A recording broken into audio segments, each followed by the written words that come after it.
नमस्कार दोस्तों, मैं डॉक्टर नीलेश वाला आप सभी का स्वागत करता हूं आपके अपने माई स्मार्ट क्लास यूट्यूब चैनल पे। सबसे पहले मैं आप सबको दिल से थैंक यू कहना चाहता हूं क्योंकि आपके इस सपोर्ट से आज हमारे चैनल ने 26,000 प्लस सब्सक्राइबर को क्रॉस कर लिया है। इसलिए थैंक यू सो मच। और मैं आशा रखता हूँ आपके ऐसे ही सपोर्ट से हम बहुत जल्दी 100K भी क्रॉस कर लेंगे और उसके बाद 1 मिलियन भी क्रॉस कर लेंगे। सो अगेन दिल से thank you so much to all of you for your support, for your each and every comment, like and for your subscribe. Again दिल से थैंक यू सो मच। तो चलो अब इस इमोशनल बात को साइड पे रख के हम आते हैं आज के वीडियो के मेन टॉपिक पे, जो है how to fill electron in the orbital of atom. मतलब कि हम इलेक्ट्रॉनिक कॉन्फ़िगरेशन कैसे लिखें। तो आज इस वीडियो में आपके लिए एक और सरप्राइज भी है, तो इस वीडियो को कंप्लीटली देखना क्योंकि वो आपके बहुत काम में आने वाला सरप्राइज है। तो स्टार्ट करते हैं video with your smile and like, और ना किया हो तो अभी करो माई स्मार्ट क्लास को सब्सक्राइब।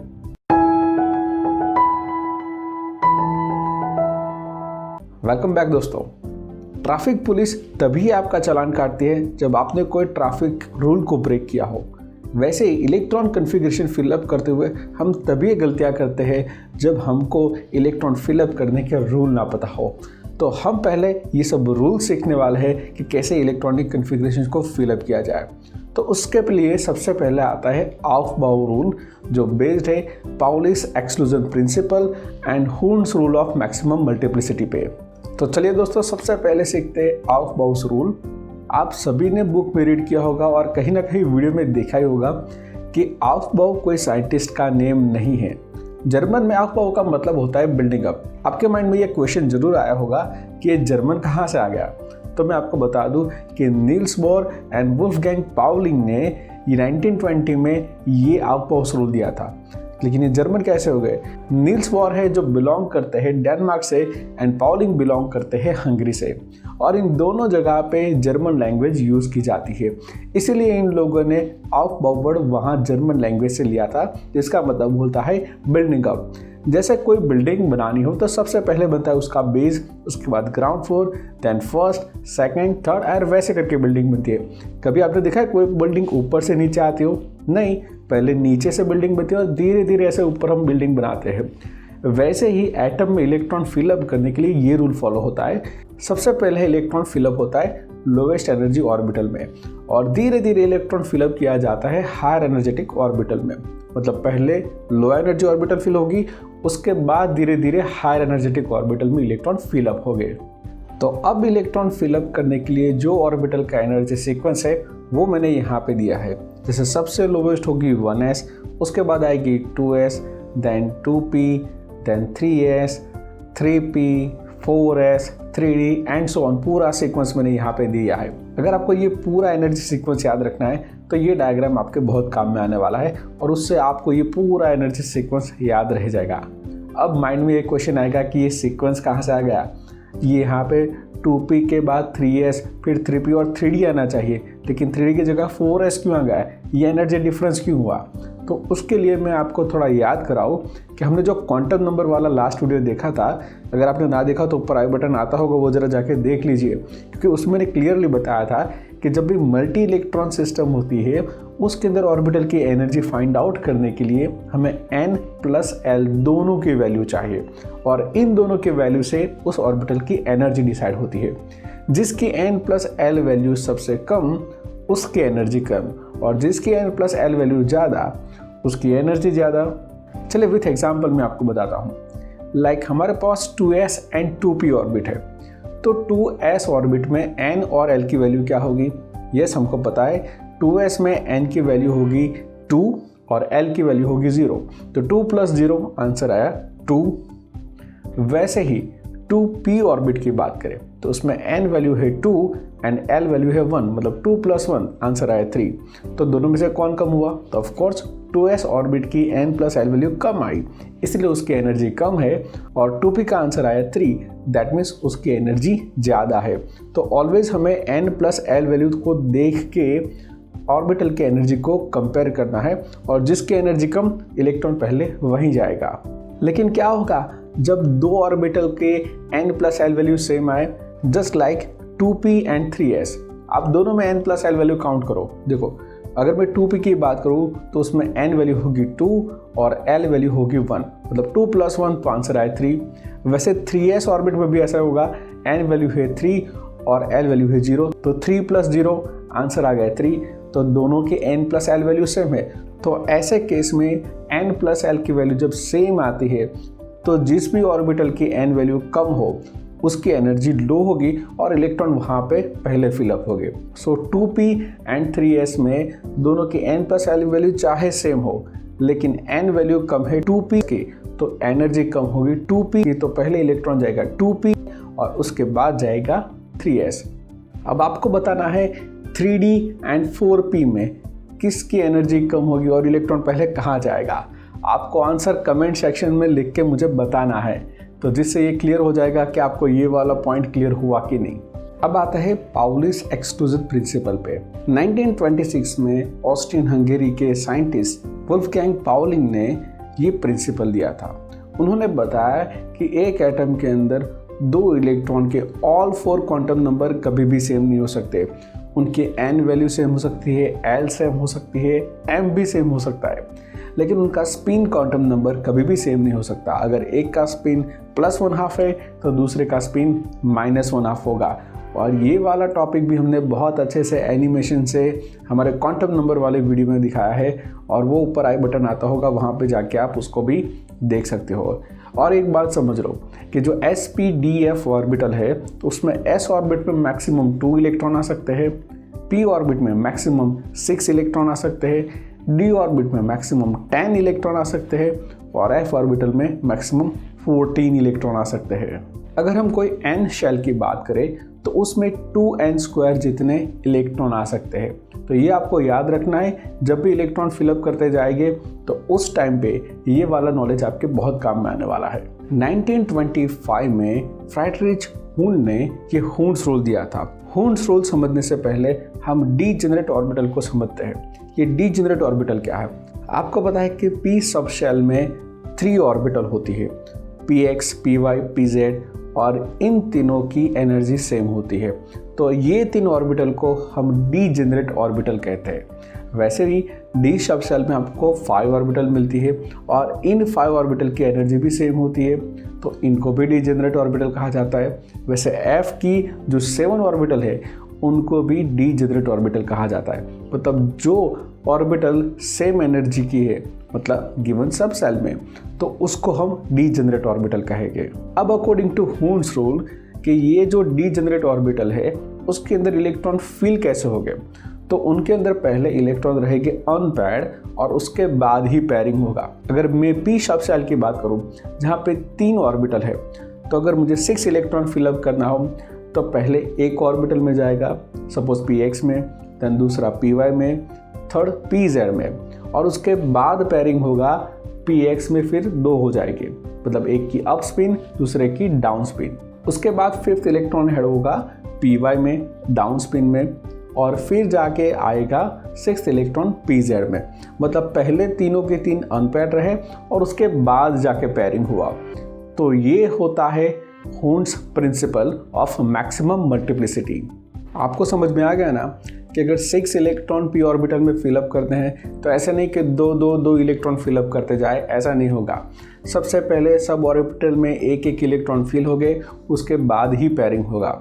तो यहाँ पे एक जो वर्ड आया था मल्टीप्लिसिटी, वो क्या है मैं आपको समझाता हूँ। एक्चुअली वर्ड है स्पिन मल्टीप्लिसिटी, जिसको बोलते हैं 2s+1। अब यहाँ पे s है वो है स्पिन, तो वो कैसे यहाँ पे रोल प्ले करता है वो मैं आपको बताता हूँ। लाइक हम p4 सिस्टम की बात करें, p4 मतलब p ऑर्बिटल में 4 इलेक्ट्रॉन फिलअप करने हैं, तो कैसे कर सकते हैं? तो हमारे पास 2 रास्ते हैं कि पहली एक ऑर्बिटल जो p की है उसमें 2 इलेक्ट्रॉन भर दे, फिर दूसरे में 2 भर दे, तो हो गए 4 इलेक्ट्रॉन। और एक दूसरा केस है अकॉर्डिंग टू हून्स रूल कि पहले एक इलेक्ट्रॉन फिलअप हो गए और उसके बाद पेयरिंग करेंगे, तो उसमें क्या होगा, p की एक ऑर्बिटल में 2 इलेक्ट्रॉन हो गए और बाकी 2 में एक इलेक्ट्रॉन हो गए। अब इन 2 केस के अंदर हम स्पिन मल्टीप्लिसिटी कैलकुलेट करने वाला है। तो चलिए कैलकुलेट करके विथ एग्जांपल ही समझते हैं। तो अभी पहले स्पिन मल्टीप्लिसिटी कैलकुलेट करते हैं कि जिसमें 2 इलेक्ट्रॉन का पेयरिंग हो चुका है और p4 सिस्टम बन गई है। तो पहली ऑर्बिट में एक इलेक्ट्रॉन की स्पिन अप है, दूसरे की डाउन है, तो एक की +1/2 -1/2 तो उनका 0 हो गया। दूसरी ऑर्बिटल का भी है +1/2 -1/2 तो उनका भी 0 हो गया। तो s की वैल्यू क्या हुई? +1/2 -1/2 +1/2 -1/2 = 0। तो 2s + 1 में s की वैल्यू 0 हो गई। तो 2 × 0 + 1 मतलब 0 + 1 तो आंसर आया हमारा 1। तो इस वाले केस में मल्टीप्लिसिटी मतलब कि स्पिन मल्टीप्लिसिटी का आंसर आया 1 आया। अब बात करते हैं उस केस में जहां हॉर्न्स रूल फॉलो हुआ है। मतलब पहली ऑर्बिट में 2 इलेक्ट्रॉन है, उसके बाद 1 1। और ये कैसे हुआ? पहले 1 1 1 इलेक्ट्रॉन फिलअप हुए, उसके बाद पेयरिंग हुआ। तो चलो अब यहाँ पे s वैल्यू पहले कैलकुलेट मतलब कि स्पिन कैलकुलेट करते हैं। तो पहली ऑर्बिटल में है +1/2 और दूसरे का -1/2। ये पहली ऑर्बिट के 2 इलेक्ट्रॉन हो गए। फिर आएगा +1/2 एंड देन अगेन +1/2। तो यहाँ पे जो स्पिन वैल्यू है वो मिला आंसर हमें 1, क्योंकि +1/2 -1/2 +1/2 एंड +1/2 दैट मीन्स आंसर आएगा 1। अब ये s वैल्यू 1 है जो हम 2s + 1 में ऐड करेंगे।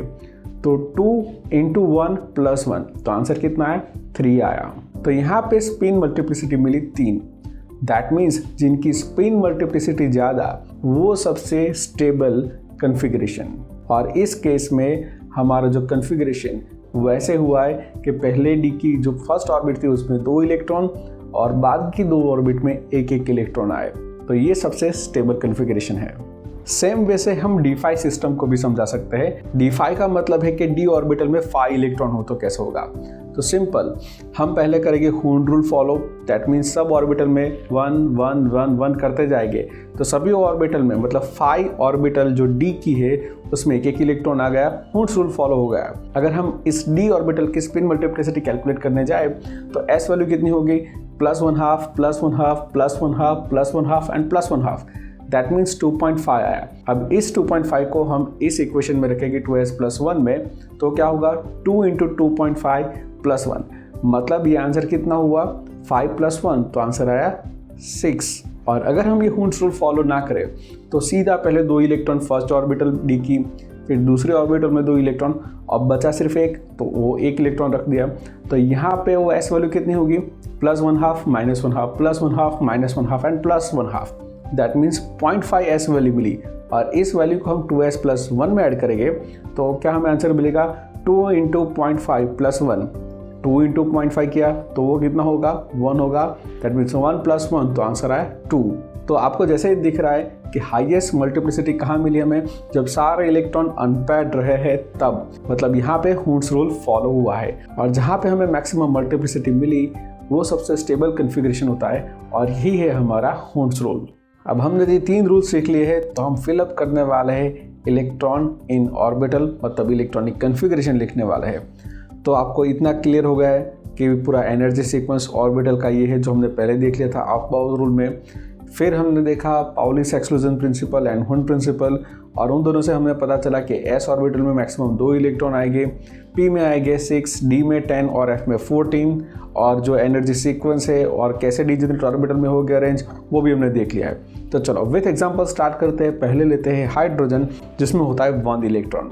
तो सबसे पहले लोवेस्ट ऑर्बिट कौन सी आती है? 1s। तो हम लिख देंगे पहले 1s।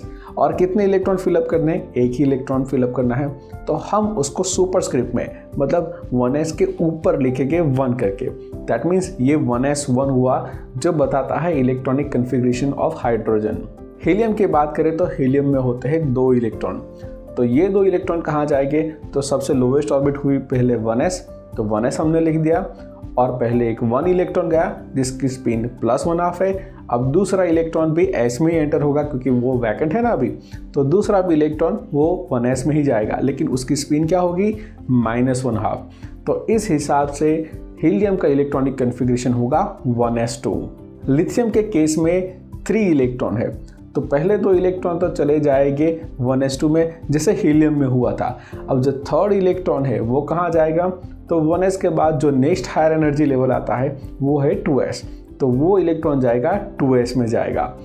अब ये 2s में गया तो इसका कन्फिग्रेशन क्या हुआ? 1s2 2s1 लिथियम के लिए।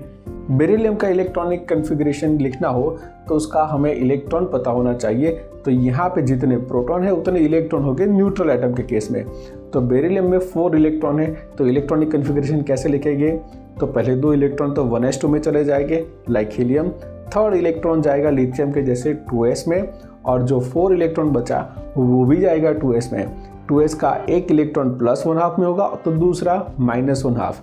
That means electronic configuration of beryllium हुआ 1s2 2s2। तो ऐसा ही करके आप बोरॉन, कार्बन, नाइट्रोजन इन सभी का इलेक्ट्रॉनिक कन्फिग्रेशन लिख सकते हो।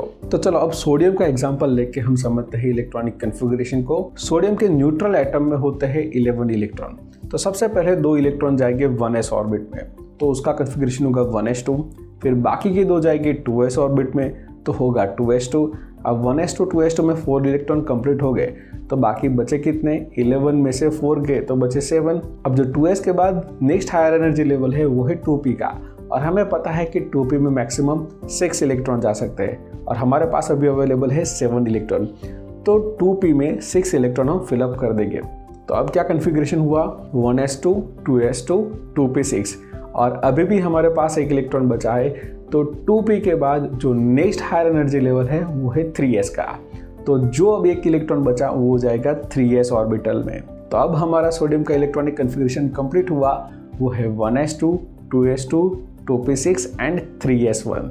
अब इस इलेक्ट्रॉनिक कन्फिग्रेशन में जो कंप्लीटली फील्ड ऑर्बिटल है लाइक 1s2 2s2 2p6, तो ये जो 10 इलेक्ट्रॉन हुए ना, उनको हम कोर इलेक्ट्रॉन कहते हैं। और जो इलेक्ट्रॉन सबसे हाईएस्ट प्रिंसिपल क्वांटम नंबर वाले ऑर्बिटल के होते हैं उनको हम बोलते हैं वैलेंस इलेक्ट्रॉन।